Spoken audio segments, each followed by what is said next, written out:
గత ఐపీఎల్ సీజన్లో కప్పు కొట్టిన చెన్నై టీం 2024లో కప్పు కొట్టడానికి రెడీ అవుతుంది. ఇక అందులో భాగంగానే చెన్నై టీం ఇప్పటి నుంచే సన్నాహాలను రెడీ చేస్తుంది. ఇక దానికి తోడుగా ఇప్పుడు సరికొత్త ప్రణాళికలను రెడీ చేస్తున్నట్టుగా తెలుస్తుంది.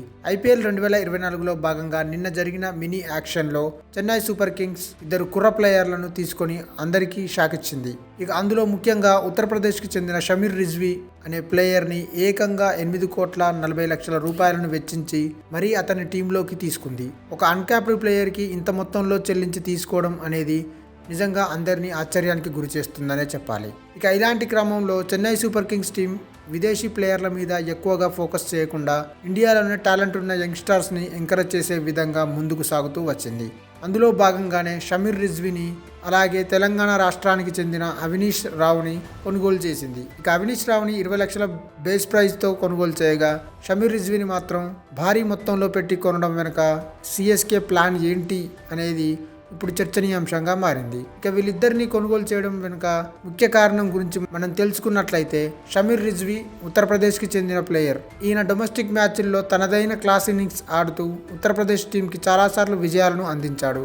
ముఖ్యంగా ఉత్తరప్రదేశ్ T20 లీగ్ మ్యాచ్లతో తన సత్తా చాటుకున్నాడు. అందులో భాగంగానే ఆయన చెన్నై సూపర్ కింగ్స్ ఫ్రాంచైజీని కూడా ఆకర్షించాడు. కాన్పూర్ సూపర్ స్టార్ తరపున ఆడిన షమీర్ రిజ్వీ గోరఖ్పూర్ లయన్స్ పై పంజా విసిరాడు. కేవలం 49 బంతుల్లో 104 పరుగులు చేసి ఫాస్టెస్ట్ సెంచరీని నమోదు చేయడమే కాకుండా కాన్పూర్ టీంకి అదిరిపోయే విజయాన్ని అందించాడు. ఇక అలాగే అండర్-23 మ్యాచ్లో ఉత్తరప్రదేశ్ టీం కెప్టెన్గా వ్యవహరించడమే కాకుండా ఫైనల్లో ఉత్తరాఖండ్ పైన అనూహ్య విజయాన్ని సాధించడంలో కీలక పాత్ర వహించాడు.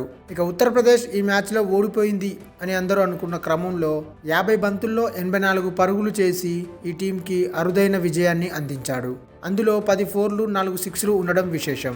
ఇక ఉత్తరాఖండ్ పైన ఫైనల్లో ఉత్తరప్రదేశ్ టీం భారీ విజయాన్ని అందుకుంది. ఆయన డొమెస్టిక్ క్రికెట్లో కూడా తనదైన రీతిలో సత్తా చాటుతూ వస్తున్నాడు. ఇక ఈయన్ని భారీ డబ్బులు పెట్టి కొనడం వెనుక ధోని మాస్టర్ ప్లాన్ ఏంటంటే ఈయన ఇప్పుడు యంగ్ ప్లేయర్ కాబట్టి టీంలో చాలా రోజుల పాటు కొనసాగుతాడు. అలాగే కెప్టెన్గా కూడా చేసిన అనుభవం ఉంది కాబట్టి ముందు భవిష్యత్తులో అతన్ని ట్రైన్ చేస్తే కెప్టెన్గా కూడా తయారయ్యే అవకాశాలు పుష్కలంగా ఉన్నాయి. కాబట్టి అతని టీంలోకి తీసుకున్నారు. ఇక హార్డ్ హిట్టర్గా పేరు పొందిన షమీర్ రిజ్వీ చెన్నై టీం తరపున మంచి విజయాలను అందించడానికి రెడీ అవుతున్నాడు. ఇక తెలంగాణ రాష్ట్రంలోని సిరిసిల్ల జిల్లా ముస్తాబాద్ మండలం పోత్గల్ గ్రామానికి చెందిన అరవల్లి అవినీష్ రావుని కూడా చెన్నై సూపర్ కింగ్స్ టీం కొనుగోలు చేసింది. ఇక అవినీష్ రావు అండర్-19 వరల్డ్ కప్ జట్టులో చోటు సంపాదించుకున్నాడు. ఇక ఇంతకు ముందు నవంబర్ నెలలో అండర్-19లో 4 జట్ల టోర్నీలో ఇండియా ఏ తరపున ఆడిన అవినీష్ రావు ఇండియా బి పైన 163 పరుగులు చేసి ఇండియా ఏ టీంకి భారీ విజయాన్ని అందించాడు. ఇక ఆ మ్యాచ్లో 12 6లు కొట్టి ఒక అద్భుత శతకాన్ని నమోదు చేయడమే కాకుండా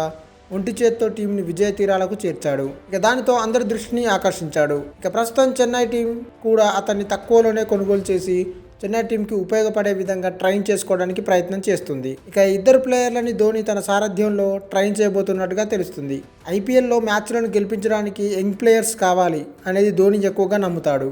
కాబట్టి టాలెంట్ ఉన్న ఇలాంటి యంగ్ ప్లేయర్ల మీదనే ధోని ఎక్కువగా ఆసక్తి చూపిస్తూ ఉంటాడు. అందులో భాగంగానే వీళ్ళను కొనుగోలు చేసి అందరినీ ఆశ్చర్యపరిచాడు. మరి ఈ ఇద్దరు ప్లేయర్లతో ధోని చెన్నై టీంకి విజయాలను అందిస్తాడా లేదా అనేది తెలియాల్సి ఉంది. ఈ వీడియో మీకు నచ్చినట్టయితే లైక్ చేయండి, షేర్ చేయండి, కమెంట్ చేయండి, సబ్స్క్రైబ్ చేయండి.